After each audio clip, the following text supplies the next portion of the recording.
はい、じゃあ行きましょう。読みます。はい。175番。175番すだち。44.0。44.0。あ、琉球餅。琉球餅ですかこれ。はい。あ、これ琉球餅。こんなとこ。あ、じゃあいいですね。消失でいいです。はい、いいですね。こんな綺麗に決めて。すごい。新個体。新個体、はい。D の490。490イスの木。この金作原国有林ではですね、環境省のモニタリングサイト1000という事業の森林調査をしています。埋木調査はですね、根っこから幹に沿って1.3メートルぐらいの位置のですね、木の周囲の長さを測る調査です。それとその木の種類を記録するんですけれども、それから100メートル四方のプロットの中のどの場所にあるかということを地図で記録する調査です。ここに杭が打ってあります。これで A0 って書いてありますが、地図上でだいたいこの辺って決めて打って、で西の方向に100メートル、10メートルごとに杭が打ったんですね。で南の方向にも100メートル、全体として地図上の平面で100メートル四方の方形区っていうんですけれども、調査地になっています。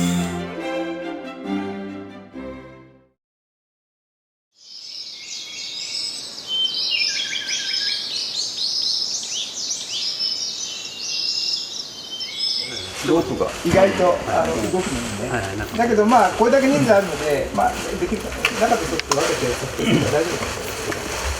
この調査始めて20年なんですか、ちょうど20年目で、あと まさに80年、2005年に始めたから20年目の5回目、2005年に最初のやったからね。でまあここは毎年やらない巡コアっていう説明した通りなんで、5年に一度だから5回目で20年やったっていうことなんですよね。じゃあまあ測定始めちゃってもいいですね。高橋さん、これ札つけてください。15.7。これ新個体。A の79番は。15.7。はい。で札下ここに。D の746。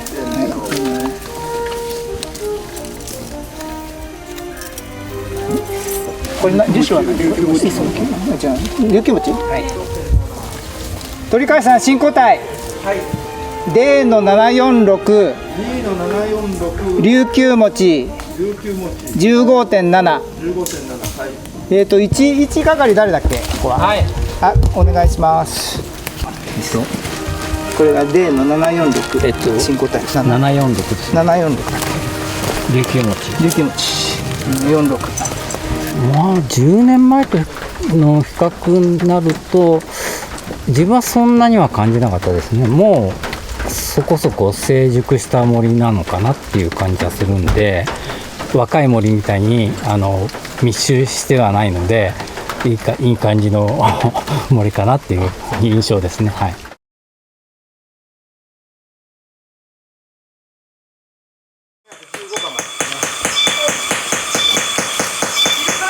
この辺りはね、すごく細い木が多いんですよ。やぶになってるでしょ。見通しも悪いですよ。ここは小さな木が本数が多いんですよ。その代わりだから。多分台風かなんかで一回全部こうバーッと倒れて明るくなった場所なんですね。2005年、20年前に、始めた時は倒木が重なってたんですよ。その向こう側みんながいるあたりのちょっとあたりに倒木が折り重なったような状態になってたんですね。だから乗り越えるのに大変だったような場所で、それがもう腐って今なくなってるんですよ、20年の間に。その後に、まあ、上の木が倒れた後で明るいから割となんかここに比べると向こう両側はちょっと混んでるでしょ。向こうはまだ新しい木が多くて、それで多分前ちょっと倒れた後のギャップがあって、で少し本数が多いんですね。そういうまだらが結構中にもありますね。でギャップになったところの下の日当たりにこうたくさん育ったような場所っていうのが、まあ、100メートル四方の中でもね結構あるんですよ。新個体っていうのは今ね少なめの時期なんですよ。でその前が割と多分始めた時からしばらくが新個体が割と増える時期で、もう大体新個体が入ってきて増えてくるところはもういわゆる樹幹っていうんですけど、こういう葉っぱが締まってきてるので、下からこう小さい木が後から育つのよりは今残ってるものの中で生存競争みたいな感じになってるので、それが少ないですね。このちょっと沢になってるでしょ、くぼんでるところ、はい、で、イジュとかイスノキとか結構大きな木が上を覆ってるんですよ。なるほど。でその日陰になってあんまり日当たりが良くないので本数少ないんですね。ここ2、3列ね。前回と全く違う状況なんでしょうか。ね、ほぼねこういうところはあんまり変わらないんですよ。それでですからその覆われてるから細い木で生き残ってる木もあんまり成長してないですね。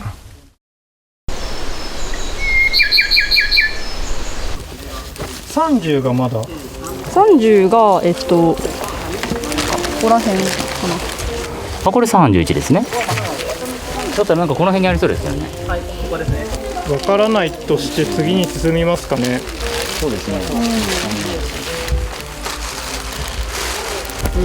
デナをつけておこう。ちょっともう完全に自己流でちょっと、まあなんとかあるかなって思ってるんですけど。なくなったのとかあるんですか。ちょいちょいやりますね。固死しちゃってたりとか、行方不明になっちゃってたりとか。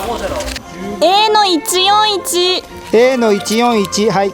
122.4。はい、122.4、OK です。25.0。25.0、OK。だいぶ慣れてきて。はい、僕初めてじゃないので元から。そうなんですか。はい、ここは初めてなんですけど。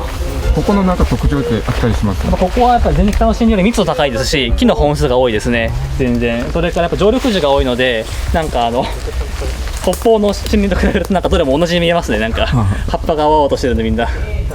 もう今日はほら若い人たちが応援にいっぱい来てくれてるから、おじさんたちを楽してます。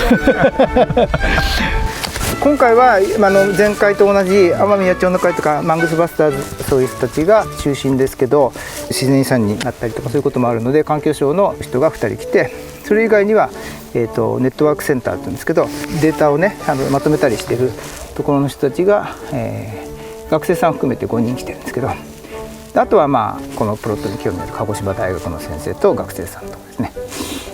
皆さんの作業の感じはどんな。楽しくやってるって感じで、相変わらず新しく参加してる人もいるし、楽しそうにやってますよね、みんなね。楽しいですよ、常に。榊の木のすごい大木があったりとか、なかなか見れないのを見れて楽しくできました。725は倒木です。725倒木。725は倒木、犬ヶ市倒木。腰ね。はい。腰倒木。はい。こうやってタグついてるやつを1個ずつ見ていくと、本当にちっちゃかったやつが大きくなっていたり、あるいは前回あったはずのやつがいつの間にかなくなっていたりということで、長期間継続的に見ていくことで、奄美の森がどういうふうに変わっていくのか、なのでそういうことが分かっていくのはすごいいいことじゃないかなと思います。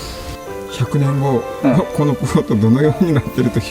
温暖化は進んでるけど、海に囲まれてるんで、基本的にはそんな変わらない状態でいってくれればいいなと思ってて、その可能性は十分あるんですよね。100年後にやってる、調査をしている人たちに未来のメッセージですか。一生懸命頑張ってますんでこの結果を生かしてですね、自然の流れをですね楽しんでいただければいい。その頃になるとまたね、いろいろ解析する技術とか、それこそAI とかも進むだろうから、データを使ってこの森はこうやって100年間こういうふうに変化してきて、こういう状態で、でもそれでも昔と同じように営みを続けてるっていうのが分かれば一番いいなと思って、あんまりね壊れちゃったりするとまた残念なので、今いい状態、綺麗なね森だから、どういう世界になるか分かりませんけど、多分こういう森がずっと続くでしょう、きっと100年後も。